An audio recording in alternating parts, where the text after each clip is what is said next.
हम class 8 science का chapter 4 materials, metals and non metals मतलब धातुएं एवं अधातुएं, इस चैप्टर को कंटिन्यू करेंगे, जिसमें हमने लास्ट वीडियो में देखा था कि जो मेटल्स और जो नॉन मेटल्स होते हैं वो किस प्रकार से आपके ये जो एसिड होते हैं जिनका पीएच लेवल 7 से कम होता है उनको हम एसिड बोलते हैं, और ये स्वाद में आपके कैसे होते हैं, ये आपके टेस्ट में खट्टे होते हैं, है ना।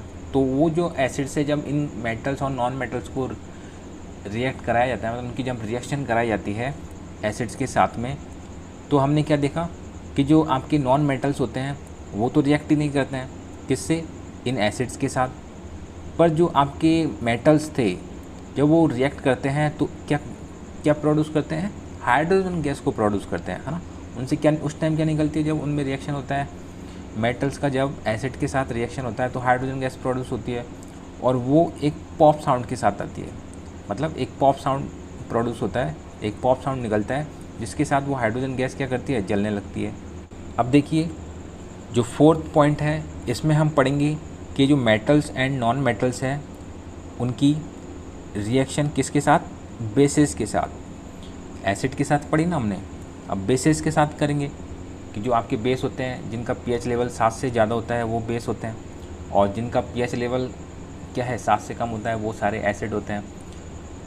और आपकी एक जो बेस होती है इनकी एक प्रॉपर्टी भी होती है कि ये टेस्ट में कैसे होते हैं, बिटर होते हैं, कड़वे होते हैं। तो इससे हम पता कर लेते हैं कि सॉल्यूशन आपका एसिडिक है या आपका बेस है, ठीक है।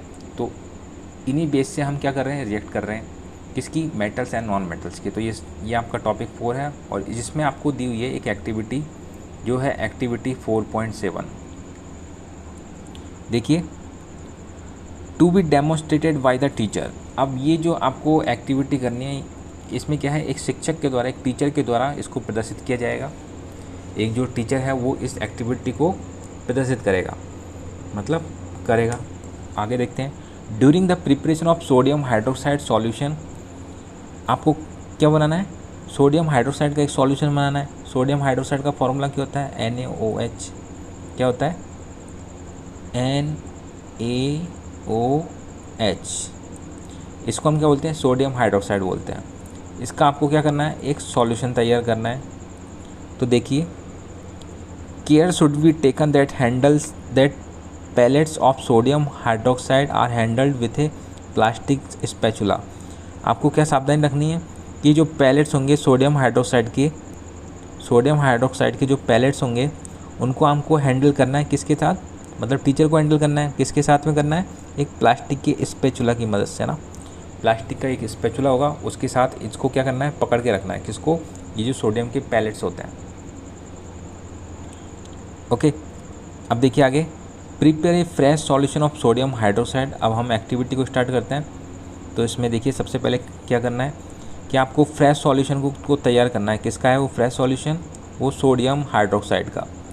इन्हें टेस्ट ट्यूब, एक टेस्ट ट्यूब लोगे आप, जैसे ये टेस्ट ट्यूब दे रखी है, मान लो आपको ये एक टेस्ट ट्यूब दी हुई है, मान लो इसमें आपने क्या ले लिया, आपने ले लिया इसमें सोडियम हाइड्रोक्साइड, है ना। इन्हें टेस्ट ट्यूब मतलब उसके पैलेट्स ले लिए सोडियम हाइड्रोक्साइड के, 3 से 4 पैलेट्स आप ले सकते हैं, इनको घोल सकते हो, 3 से 4 पैलेट्स किसमें, वाटर में घोल सकते हो। Drop a piece of aluminium foil into it, और आपको इसमें क्या करना है, फिर एल्युमिनियम फॉयल को ड्रॉप करना है, मतलब डालना है। देखिए, drop a piece of aluminium foil into it. अब देखो क्या रिएक्शन होता है, आपने जो सोडियम हाइड्रोक्साइड का क्या था, आपने सॉल्यूशन तैयार किया, उसके पैलेट्स आपने डाल दिए थे ना वाटर में, और फिर आपने क्या किया, जो फॉयल थी, एल्युमिनियम फॉयल जो होती है, उसको आपने क्या किया, एक पीस डाला एल्युमिनियम फॉयल का। Bring a burning match stick near the mouth of the test tube. अब एक बर्निंग जो आपको मैच स्टिक होगी, जो जलती हुई तीली होगी, उसको किसके पास लाना है, इस टेस्ट ट्यूब के माउथ के पास में लेके आना है। अब जो भी आपको ऑब्जर्वेशन मिलते हैं उनको आपको क्या है, केयरफुली नोट करना है। ओके, तो ये एक्टिविटी थी जो किसको करनी है, एक टीचर को करनी है। What does the pop sound indicate. अब जो पॉप साउंड आते हैं, हमने पढ़ा था ना लास्ट वीडियो में एसिड के साथ, तो वो जो पॉप साउंड आते थे वो क्या इंडिकेट करते हैं, as before the pop sound indicates the presence of hydrogen gas. जो लास्ट वीडियो था उसमें हमने देखा था कि जो पॉप साउंड आता है तो वो क्या इंडिकेट करता था कि हाइड्रोजन गैस जो है वो प्रेजेंट है ना। हाइड्रोजन गैस की उपस्थिति, हाइड्रोजन गैस की उपस्थिति क्या आपको बताती थी कि पॉप साउंड निकलता है तो वो हाइड्रोजन गैस है, मतलब हाइड्रोजन गैस एक पॉप साउंड के साथ प्रोड्यूस होती है। Metals react with sodium hydroxide to produce hydrogen gas. जो मेटल्स होते हैं वो रिएक्ट करते हैं सोडियम हाइड्रोक्साइड के साथ और क्या प्रोड्यूस करते हैं, हाइड्रोजन गैस को प्रोड्यूस करते हैं। Okay, reaction of non metals with bases are complex. और जो रिएक्शन होंगी जो बेसेज के साथ वो कैसी होंगी, वो आपकी इन नॉन मेटल्स की जो रिएक्शन होगी बेसिस के साथ में वो बहुत ही कॉम्प्लेक्स होती हैं, है ना। कैसी होती हैं, कॉम्प्लेक्स होती हैं। अब नॉन मेटल्स में आपके जैसे आपका सल्फ़र है, कोल है, क्लोरीन है, जब इनकी हम रिएक्शन कराएंगे किन के साथ, बेसिस के साथ रिएक्शन जब कराएंगे तो वो आपको रिएक्शन किस प्रकार की देखने को मिलेंगी, वो आपको कॉम्प्लेक्स रिएक्शन देखने को मिलेगी, जटिल, है ना। ओके, तो ये हो जाता है आपका रिएक्शन विथ बेसिस। अब नेक्स्ट जो टॉपिक है वो है डिस्प्लेसमेंट रिएक्शन। तो यहाँ तक आपके केमिकल आपके जो रिएक्शन थे, है ना, केमिकल आपकी जो प्रॉपर्टी थी आपकी, जिसमें reaction with oxygen, reaction with water, reaction with आपके अभी किसके साथ, बेसिस के साथ, एसिड के साथ, ये 4 पॉइंट किए ना हमने। तो अब जो नेक्स्ट पॉइंट है वो है आपका डिस्प्लेसमेंट रिएक्शन। कि डिस्प्लेसमेंट रिएक्शन क्या होते हैं।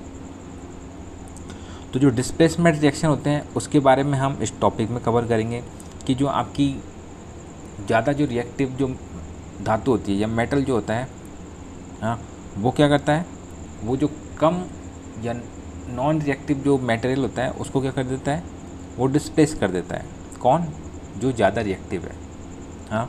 तो इसी में हम क्या है, इसी को पढ़ने वाले हैं, डिस्प्लेसमेंट रिएक्शन। तो देखिए, recall the activity of the reaction between copper sulphate and iron. तो अगर आपको याद है तो आप क्या याद करोगे, कॉपर सल्फेट और जो आयरन होता है, कॉपर सल्फेट का फॉर्मूला होता है आपका CuSO4 और आयरन आपका Fe को बोलते हैं। तो जब हम कॉपर सल्फेट और जो आयरन के साथ जब रिएक्शन कराते हैं तो आपको क्या देखने को मिलता है, देखिए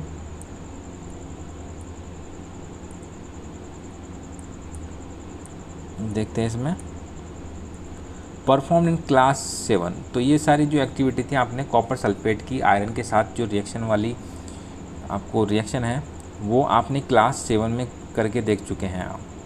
late us observe some more reaction of that kind. तो उसी प्रकार की जो आपकी रिएक्शन थी उनको हम क्या है अब देखने वाले हैं। तो चलिए ऑब्ज़र्व करते हैं।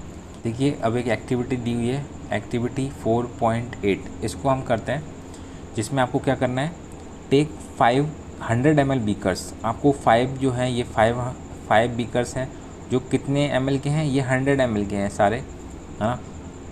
जिसको आपने ए डाल दिया है, इसको आपने बी डाल दिया है, इसको आपने सी, इसको डी और ये लास्ट वाला ई। तो आपने लेबलिंग भी कर दिया है ना।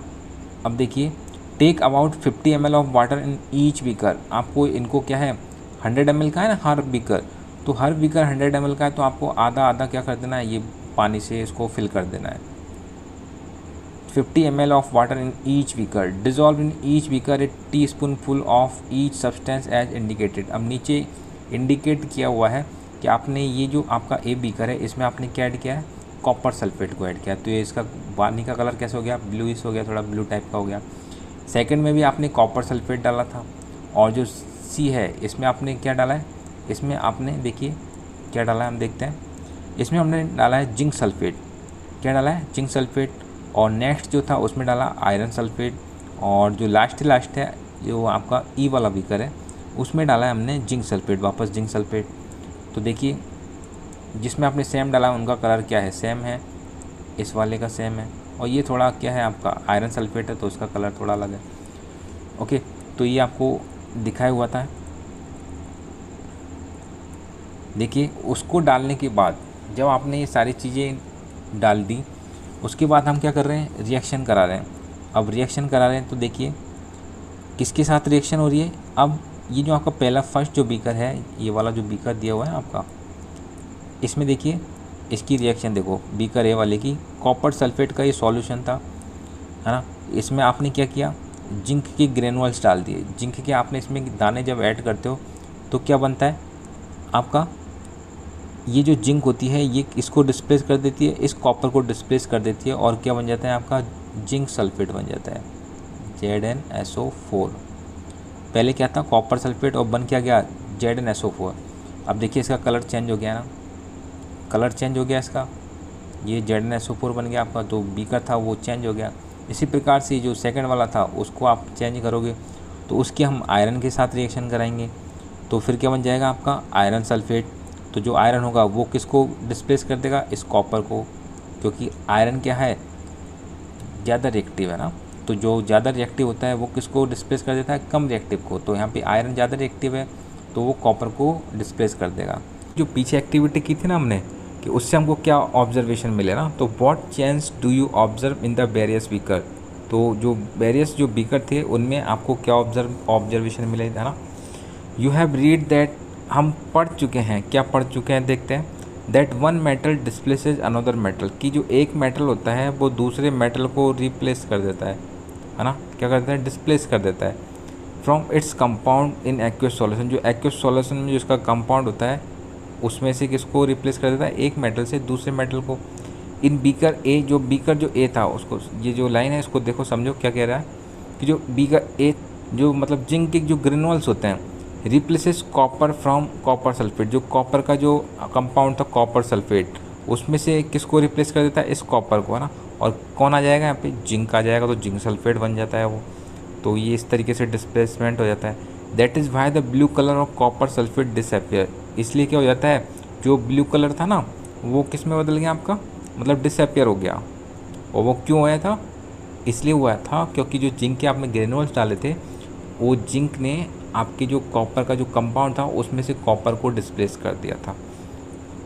And powdery red mass of copper is deposited at the bottom of the beaker, जो पाउडरी जो रेड मास ऑफ कॉपर है ना, लाल कलर का जो कॉपर है वो आपका कहाँ पे दिखेगा, आपको बॉटम में दिखाई देगा, किसके, उस बीकर ए में। जब वो रिएक्शन हो जाएगी उसके बाद, उससे पहले तो आपको ब्लू ही दिख रहा था ना। The reaction can be represented as follow, जो रिएक्शन है ये सारी रिएक्शन जो हुई थी, ये वाली जो रिएक्शन हुई थी ना बीकर ए में, इसको देखो किस प्रकार से रिप्रेजेंट करना है आपको, तो इसको भी देख लो आप। आपने क्या लिया था पहले बीकर ए में, आपने लिया था कॉपर सल्फेट का सॉल्यूशन, मतलब आपने कॉपर सल्फेट लिया था, हाँ। और इसमें आपने किस, ये जो आपका रिएक्टेंट था, कौन सा रिएक्टेंट था, कॉपर सल्फेट, इसको किससे रिएक्ट करवाया आपने, इस जिंक के साथ, इस जिंक के साथ रिएक्शन करवाई।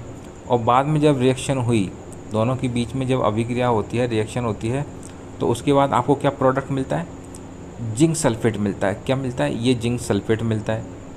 अब था तो कौन, कॉपर सल्फेट, आ कौन गया, जिंक सल्फेट, मतलब ये जो जिंक था इसने डिस्प्लेस कर दिया कॉपर को उसके कंपाउंड से, और आपका जो कॉपर होगा वो लास्ट में आपके बॉटम में इकट्ठा होकर आपको दिखेगा, इसलिए वो आपको कलर चेंज दिखता है, डिसअपियर हो गया ना, ब्लू कलर था इसलिए। You can write down the reaction taking place in beaker be in similar manner, और इस प्रकार से जो बीकर बी है उसमें भी इस प्रकार से आप क्या है जो रिएक्शन है उसको लिख सकते हैं।